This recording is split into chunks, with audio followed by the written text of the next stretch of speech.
Hi, I'm Madonna Guy, and this is my good friend Alexander. Hi. So we're gonna have a bit of a chat today about kinesiology, astrology, and all fun things to do with energy. Sounds good. Yeah. So I first met Arik online about 6 or 7 years ago. Maybe it's something like that now. Right. With time, it's kind of blurry, but yeah, it sounds about It's right. something around there, I think. Yeah.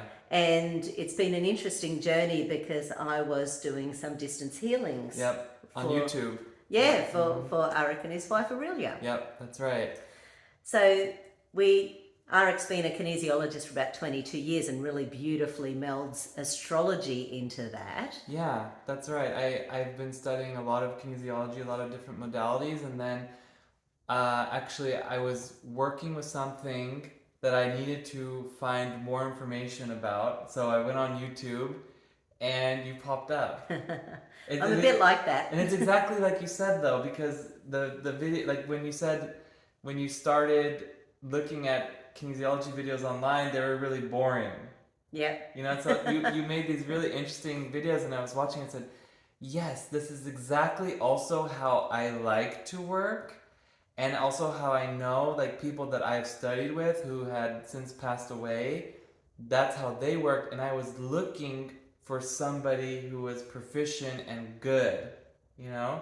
And so I was watching your videos and I was like, okay, I have to reach out and Yeah. figure out what's going on here with that. And it was so good because even though I had learned so many different modalities, I was developing my own system with astrology. I needed to, in a way, I don't want to say like unlearn what I learned, but kind of like get like almost the verification or a feedback from like a proficient kinesiologist of like how to run things through. Yes. Yeah. Does that make sense? Absolutely. Because as you know, a lot of kinesiology is based on the TCM understanding of energy. So Chinese medicine philosophy. The traditional Chinese medicine philosophy that interprets the different energy structures that we have. So, like the 12 meridians, also, you could say, like the chakras are not so much in the TCM, like it would be more of like the Hindu yoga, like understanding of, oh, well, I guess they do have the chakras, but I would say like it's more accepted and more understood like with the yogic practices, like when you do yoga, it's for the chakras. And it's understanding these different archetypes. Like the sages would sit in the hills, and like they would draw them down, like how they saw it on people. That's right. And even the acupuncture meridian points, it was by meditating and focusing that they would see these points and eventually just, created the atlas of the body with all these amazing points and then structures. They'd go through and push the different points, and then I've always wondered like who was experimenting with the needles in the beginning. Well, have you seen that they found acupuncture things from like 8,000 years ago? Right, yeah. And they were like wood, and they've gone through a metamorphosis. Yeah, like a splinter. Yeah. Yeah, why would they think to do that? But I personally think acupressure is enough. Yeah, I absolutely or agree. if you have the Tai Chi, it's also very helpful. But it's still acupressure. It's not really going, like, penetrating and the even skin. just holding a point until it pulses. Absolutely. Is shifting the energy. And I've also found sometimes with my energy, like, I don't even have to touch the point. Like, I'll just hover over it. Because sometimes it's too much, even. Yeah. It's like you can still feel the pulse, like if you're sensitive a little bit, like I am. You can feel the pulse already, like when it starts to come online. And I've got a student from years and years ago, Lance, and he had a woman who'd had a breast reduction done. Okay. And because of that, she had massive amounts of scar tissue because once she hit menopause, things just grew. And so once she created that, but since she'd had that breast reduction done, she'd been in pain.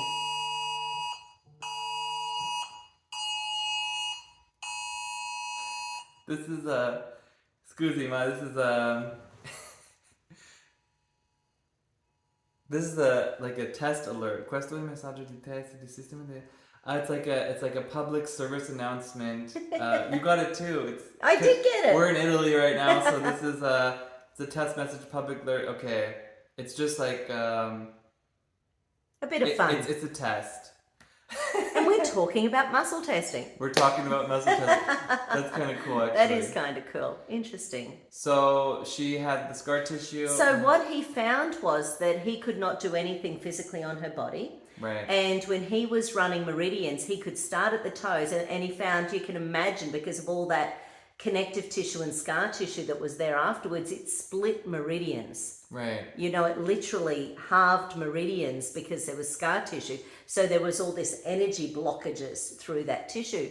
But when he would run a meridian that runs from, say, the feet to the torso, like the liver or the spleen or the kidney or the stomach energy, but he could not get anywhere close to the breast tissue. So he would have to literally go from the feet, and the further up the body he got, the more pain she was in. So he would have to stop and turn around and kept flushing those meridians.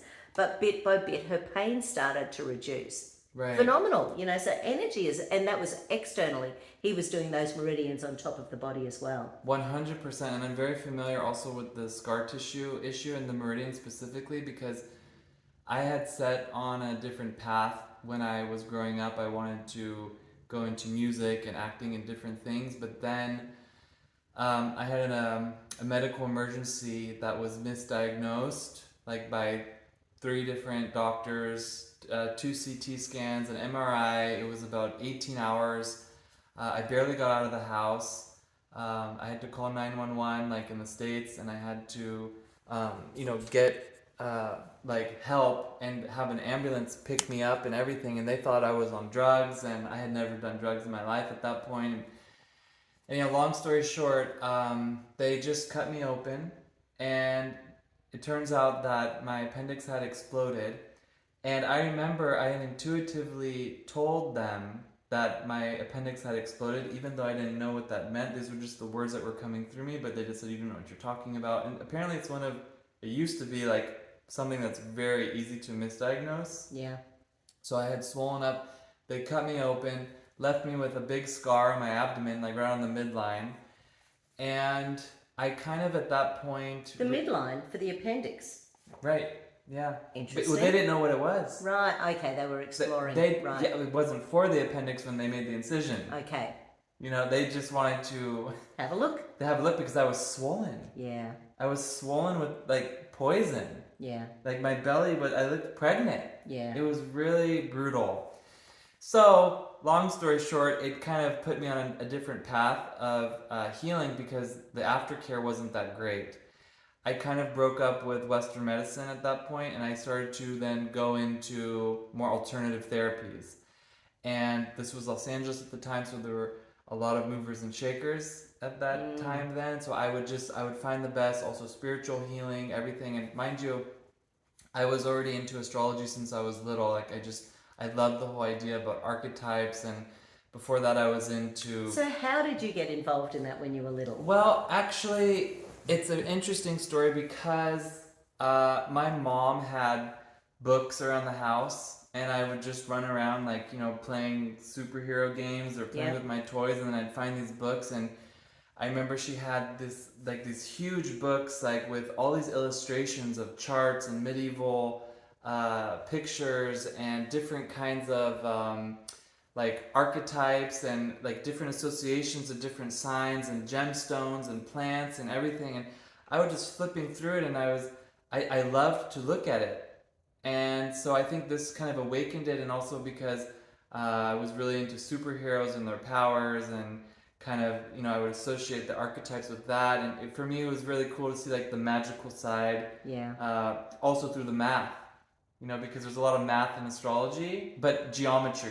Right. And trigonometry in certain parts. So for me, it was very interesting. And so then as I got older, I was going online and reading everything online, and then figuring out the different softwares, plugging in my birthday, and said, wow, certain charts are pulling up when I put in my birth date, or I put in my mom's birth date, or different family members and friends, and you can see how then the planets are in different, or we'll just call them icons, are in different positions, and maybe someone has more water, or someone has more fire, and someone has more air, and then learning how to communicate with them. Yes. Learning how to, like, maybe what makes them tick a little bit, and then I would then because I could kind of always sense and feel energies, so like chakras and auras, and so then even from a young age, I would pull up My brain goes, I'm so Yeah. jealous of people who had that from, because I had nothing. As far as I Right. was aware, I did Right. not seem to have any of that. Right,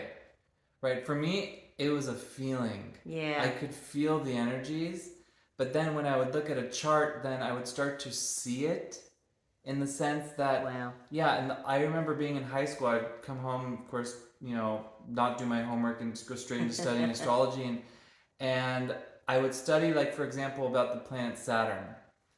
And it's a very earth, like a grounding planet. It's also a planet of restrictions, limitations, but also blessings and gifts.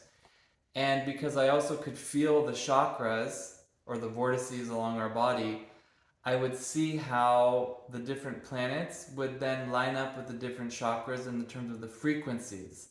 And then I would start to just kind of like color them based on their positions in the chart. So like, for example, this was... So you were feeling this as a kid? Yeah. Wow. I was feeling this as a kid, and it was for me just fun, Yeah. and still is, honestly. For me, but it was just like, it was just kind of like, probably I know for sure I've done it in past lives, so it was probably things just coming through, and I was just writing them down. And so this was all before my big surgical catastrophe climax. And then so after that happened, I started to then look for healers that could help me recover, because I had realized there was a lot of emotional stuff with that, because after my surgery, for example, people started to treat me very different. And there was a big insurance issue because I was in between insurances, and so then there was like... How old were you? 17. Wow. So but what happened is there was like this huge scandal kind of like with the doctors, like the misdiagnosis and the insurance situation, and Oh, and we're talking the States. yeah, we're talking the States, Right. so it's legal stuff. it's Yeah. impossible to Yeah. sort it out. But either way, I was responsible for all the bills, which was At really... 17, Yeah, yay. because I was in 2 weeks I was going to be 18. Wow. And so there was a lot of like family stuff where it was like I was being blamed. It was a disaster. But I saw also in my healing that I had internalized a lot of unresolved